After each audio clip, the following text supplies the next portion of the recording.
பொதிகை மலை தோன்றி மதுரை நகர் கண்டு பொழிந்த தமிழ் வண்ணமே என்று கண்ணதாசன் ஐயா பாடிய அற்புதமான மலையான இந்த பொதிகை மலையை பற்றியும், இந்த அகத்தியர் மலையாம் பொதிகை மலையில்தான் தமிழ் பிறந்தது என்று சங்க இலக்கிய பாடல்கள் நமக்கு கற்றுத்தருகிறது.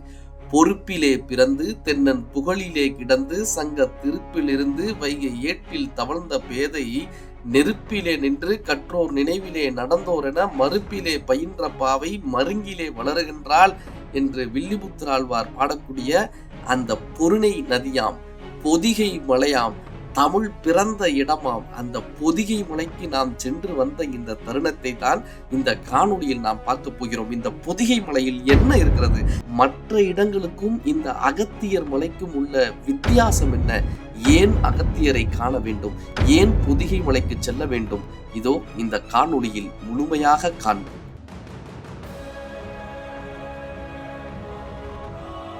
சிவபெருமானுக்கு திருமணம் நடந்த அந்த சமயத்தில் அத்தனை முனிவர்களும் அத்தனை தேவர்களும் அத்தனை ரிஷிகளும் உலகத்தில் உள்ள அத்தனை பேரும் சிவபார்வதி திருமணத்தை பார்ப்பதற்காக கைலாயமலைக்கு சென்ற காரணத்தினால் பூமி சமநிலை இழந்து ஒரு பக்கம் சாய்ந்ததாகவும், இந்த பூமியை சமநிலைப்படுத்த வேண்டும் என்றால் அகத்தியரை தென்பொதிகை மலைக்கு அனுப்ப வேண்டும் என்று சிவபெருமான் தன்னுடைய முதல் சீடரான அகத்தியரை, சித்த தெய்வமான அந்த அகத்தியரை, சிவபெருமானுக்கு நிகரான சித்த சக்தி கொண்ட அந்த அகத்தியரை, தனக்கு நிகரான ஒருவரை தென்கோடியில் உள்ள பொதிகை மலைக்கு அனுப்பியதாகவும், அகத்தியர் என்கிற ஒரு மாமுனிவர் தென்கோடியான பொதிகை மலையில் வந்து நின்றபோது இந்த உலகம் சமநிலை அடைந்தது என்று காட்டக்கூடிய ஸ்தல வரலாறு இந்த அகத்தியர் மலை வரலாறு. இந்த அகத்தியர் மலை தமிழர்களுக்கு சொந்தமானது, தமிழ் நிலத்திற்கு சொந்தமானது. தாமிரபரணி உற்பத்தி ஆகும் இடமாக இந்த அகத்தியர் மலை இருக்கிறது. குற்றால அருவியின் உற்பத்தி தலமாக இந்த அகத்தியர் மலை இருக்கிறது. குற்றால மலைக்கு மேல் செண்பகதாவி அருவி, அகத்தியர் அருவி, பாபநாசத்திற்கு மேல் வழியாக ஒரு பாதையின் வழியாக இந்த அகத்தியர் மலையாம் பொதிகை மலைக்கு செல்ல முடியும். தற்போது தமிழ்நாட்டு வழியாக இந்த இடத்திற்கு செல்வதற்கு அனுமதி வழங்கப்படவில்லை.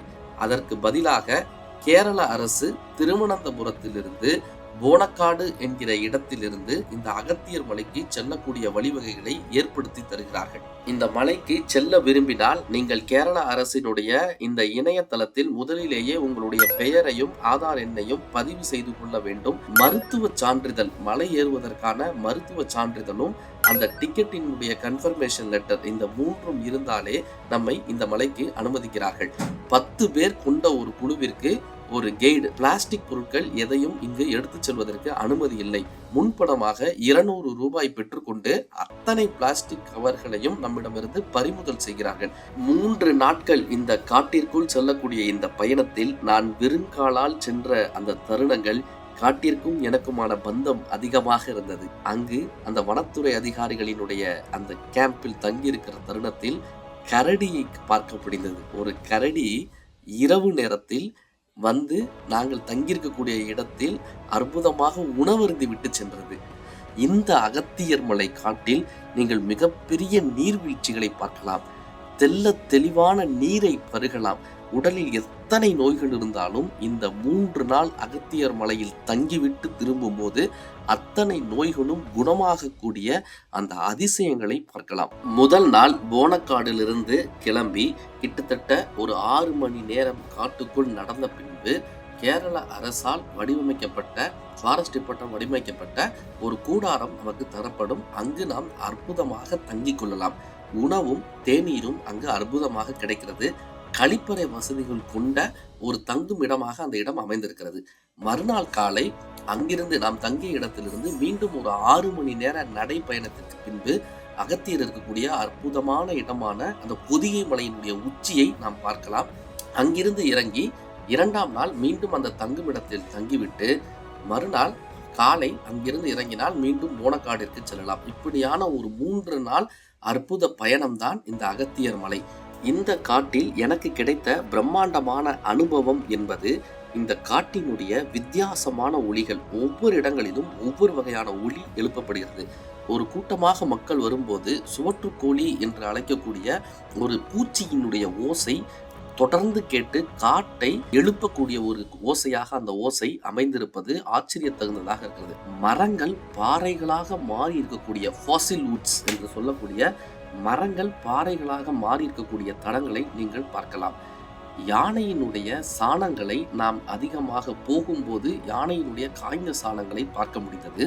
அங்கு ஒரு சிறு யானை கரும்பை தின்று கொண்டிருக்கக்கூடிய அற்புதமான காட்டு யானை கரும்பை தின்னக்கூடிய அற்புத காட்சியை பார்க்க முடிந்தது. இது வாழ்க்கையில் மறக்க முடியாத தருணமாகவும் இருந்தது. அதே போல அங்கு இருக்கக்கூடிய நீரூற்று, நாம் நடந்து செல்லும் பாதையிலேயே 3 நீரூற்றுகளை நாம் பார்க்க முடியும். இந்த நீரூற்றில் 2 முறையாவது குளிக்கக்கூடிய ஒரு தருணத்தை ஏற்படுத்தி கொள்ள வேண்டும். அதே போல் மேல் இருக்கக்கூடிய பலகாரப்பாறை என்று சொல்லக்கூடிய ஒரு அற்புதமான இடத்தில் நீங்கள் சுற்றி இந்த அகத்தியர் மலையை கைலாய மலை போல் தரிசிக்கலாம். அற்புதமான ஒரு அனுபவமாக இருந்தது. அகத்தியரை பார்ப்பதற்கு சாதாரணமாக ஏறிவிட முடியாது.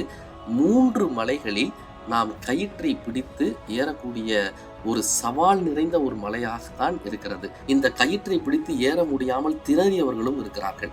இந்த கயிற்றை பிடித்து ஏற முடியாமல் திரும்பியவர்களும் இருக்கிறார்கள். உச்சியில் இருக்கக்கூடிய 3 மலையிலையும் கயிற்றை பிடித்து அகத்தியரை மனதில் நிறுத்தி, இறைவனை மனதில் நிறுத்தி ஏறிய இந்த அற்புத தருணம் வாழ்க்கையில் மறக்க முடியாத தருணமாக இருந்தது. இந்த அகத்தியர் மலை பயணத்தில் யாருக்கும் கிடைக்காத ஒரு அரிய வாய்ப்பு எங்களுக்கு கிடைத்தது. எல்லோரும் சென்று மேல் இருக்கக்கூடிய அகத்தியர் சிலையை மட்டுமே பார்த்து விட்டு வருவார்கள். ஆனால் நாங்கள் சென்றபோது தமிழ்நாட்டிலிருந்து வந்த ஒரு அதிகாரியினுடைய தயவால் அங்கு அபிஷேகமும் ஆராதனையும் பூஜைகளும் நடந்தது. அகத்திய குருவை குரு வணக்க பாடலோடு பாடி, சிவபுராணம் பாடி, அங்கு பாலபிஷேகம், பஞ்சாமிர்த அபிஷேகம், விபூதி அபிஷேகம், சந்தன அபிஷேகம் என்று அகத்திய பெருமானுக்கு அபிஷேகங்கள் செய்யப்பட்டு அத்தனை பேரும் சிவபுராணம் பாடி, தேவார திருவாசக பாடல்களை பாடி, அகத்தியரினுடைய திரு உருவத்திற்கு வழிபட்டு கீழே அகத்தியரினுடைய சிற்பத்தையும் நாம் பார்க்க முடியும். பழமையான சிற்பத்தையும் நாம் பார்க்க முடியும். அந்த 2 உருவத்திற்குமே அங்கு அபிஷேகம் நடைபெற்றது. இந்த அபிஷேகம் நடைபெற்ற தருணத்தில் ஒரு அதிசயமாக அந்த இடத்தில் அத்தனை தூரம் பார்க்க முடியாத ஒரு கருப்பு குருவி, கருங்குருவியாக அந்த இடத்தில் வலம் வந்து கொண்டே இருந்தது. மனிதர்களை பார்த்து அந்த குருவி பயப்படவே இல்லை. அகத்தியரினுடைய காலடியில் சென்று நின்றது. மனிதர்கள் அத்தனை பேர் சுற்றி இருந்த போதும் கூட அந்த குருவி யாரையும் பயப்படாமல் அகத்தியரின் தோள் மேல் சென்று அமர்ந்தது. அந்த சிலையை சுற்றி சுற்றி வந்து வழிபாடு நடத்தியது. கற்பூர தீபாதனை காட்டும் போது கூட அந்த குருவி அருகிலேயே இருந்தது. ஒரு சித்த ரூபத்தில் ஒரு குருவி வந்து எங்களுக்கு காட்சி அளித்தது என்று சித்தர்களை உணர்ந்த தருணமாக அந்த தருணம், அற்புத தருணம் எங்களுக்கு கிடைத்தது. அகத்தியனுடைய அருள் எங்களுக்கு பரிபூரணமாக கிடைத்ததை உணரக்கூடிய தருணமாக அந்த தருணம் அமைந்திருந்தது. இரவு நேரத்தில் மூவிங் ஸ்டார் என்று சொல்லக்கூடிய நகரும் நட்சத்திரங்களையும் இந்த மலையிலிருந்து அதிகமாக நீங்கள் பார்க்க முடியும். நாம் தங்கும் இடத்திலிருந்து காலையில் எழுந்து பார்த்தால் இந்த அகத்தியர் மலையில் இந்த மேகமூட்டங்கள் சுற்றி வருவதும் கைலாய மலை போன்ற காட்சியாகவும் இந்த இடம் அமைந்திருப்பது இன்னும் நமக்கு காட்டை ஆச்சரியத்தோடு தருகிறது. அதே போல இங்கு இருந்த பழங்குடியினர் அகத்தியரை வழிபட்டதாகவும் அகத்தியர் வழி தோன்றிய பழங்குடியினரால் பேசப்பட்ட மொழிதான் தமிழ் என்றும், அகரம் என்கிற ஆ என்கிற ஓசையிலிருந்து தொடங்கிய மொழியாக அகர முதல எழுத்தெல்லாம் என்று வள்ளுவ பெருந்தகை சொல்லக்கூடிய அந்த அகரத்தின் ஓசையோடு தோன்றிய மொழியாக இந்த தமிழ் இருந்தது என்றும், இங்கிருந்த ஆதிக்குடியான நாகர்கள் பேசிய மொழியாக இந்த தமிழ் மொழி தொடங்கியது என்றும், அவர்கள் முதல் தெய்வமாக அகத்தியரை வழிபாட்டார்கள் என்றும் இங்கு இருக்கக்கூடிய பழங்குடியினர் கூறுகிறார்கள். இங்கு உள்ள பழங்குடியினர் சாத்தன் வழிபாடு என்று கல்லை வைத்து இங்கு பூஜை செய்கின்றனர். அப்படியாக இந்த மலையில் பல குரு தெய்வங்களினுடைய வழிபாட்டையும் நாம் பார்க்க முடியும். தெய்வங்களுக்கு ஒரு துணி சுற்றி, கல்லில் துணி சுற்றி அதை வழிபடக்கூடிய தருணத்தையும் நாம் பார்க்க முடியும். என்ன தெரியும் அர்த்தம்? மரங்கள் இங்கு கடவுளாக இருக்கின்றன. மரங்கள் நம் குறைகளை கேட்கின்றன. கல் நம் குறையை கேட்கின்றன. இங்கு இருக்கக்கூடிய அத்தனையுமே அகத்தியரினுடைய சொரூபமாக, இறைவனினுடைய சொரூபமாக நம் குறைகளை கேட்டு தீர்த்து வைக்கக்கூடிய ஒரு தெய்வ வனமாக இந்த வனம் இருக்கிறது என்று காட்டும் வண்ணமாக இங்கு பல குறுந்தெய்வ வழிபாடுகளை நம்ம தொடர்ந்து இங்க பார்க்க முடியும். விளக்கேற்றி வழிபடக்கூடிய பல தேவதைகளை, காட்டு தேவதைகளை, வன தேவதைகளை வழிபடக்கூடிய தலங்களை நாம் பார்க்க முடியும். அகத்தியர் மலை உயிர் சூழல் மண்டலம் பயோஸ்பியர் ரிசர்வ் யுனெஸ்கோவால் அங்கீகரிக்கப்பட்டுள்ளது. இது அரிய வகை மூலிகைகள், தாவரங்கள் மற்றும் பறவைகளுக்கு புகழ்பெற்றது. மலை அடிவாரத்தில் அங்க இருக்கக்கூடிய போனக்காடு கிராமத்திலேயே ஒரு அகத்தியருக்கான சிறு கோவிலும் கட்டி வைத்து அதற்கும் வழிபாடு நடைபெற்று வருகிறது. அகத்தியர் மலைக்கு செல்வதற்கு முன்னால் இந்த சிறு கோயிலில் வழிபாடு நடத்திவிட்டும் செல்லலாம். இந்த அகத்தியர் மலையில் நாம் பார்க்க வேண்டிய முக்கியமான விஷயங்கள்: பாறைகளாக மாறி இருக்கக்கூடிய மரங்கள், காட்டினுடைய ஓசை, முடிந்தால் அங்கு இருக்கக்கூடிய தொந்தரவு செய்யாமல் அங்கு இருக்கக்கூடிய விலங்குகள், அற்புதமான நீரூற்று, நகரக்கூடிய நட்சத்திரங்கள், ஷூட்டிங் ஸ்டார், கைலாய மலை தரிசனமாக அகத்தியரின் தரிசனம், மேகங்கள் சுற்றி சுற்றி மீண்டும் அந்த அகத்தியர் மலையவே சுற்றி சுற்றி வரக்கூடிய அற்புத காட்சி, அகத்திய தரிசனம், கயிறை பிடித்து ஏறக்கூடிய அனுபவம் என்று ஒரு மிகப்பெரிய பரிசை இந்த அகத்தியர் மலை உங்களுக்கு வாழ்க்கை அனுபவத்தை, மறக்க முடியாத வாழ்க்கை அனுபவத்தை பரிசாக தரும். இந்த எந்திர வாழ்வை விட்டுவிட்டு காடுகளுடன், மரங்களுடன், மலைகளுடன், நதிகளுடன், தண்ணீருடன், குருவியுடன், யானையுடன், கரடியுடன், புல்லுடன், மலையுடன், அகத்தியருடன் பேச வேண்டுமா? தமிழில் கதைக்க வேண்டுமா? ஒரு அமைதியின் ஆழத்தை உணர வேண்டுமா? 3 நாட்கள் இந்த நகர நரக சத்தத்திலிருந்து விடுபட வேண்டுமா? வானத்தின் அருகே செல்ல வேண்டுமா? நட்சத்திரங்களோடு உலவ வேண்டுமா? நட்சத்திரங்களோடு நீங்கள் பறக்க வேண்டுமா?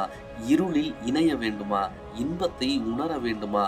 குளிர்ச்சியில் குதூகலிக்க வேண்டுமா? நாடி, நரம்பு, இரத்தம், சதை என்று அத்தனையையும் புதுப்பித்து திரும்பி வர வேண்டுமா?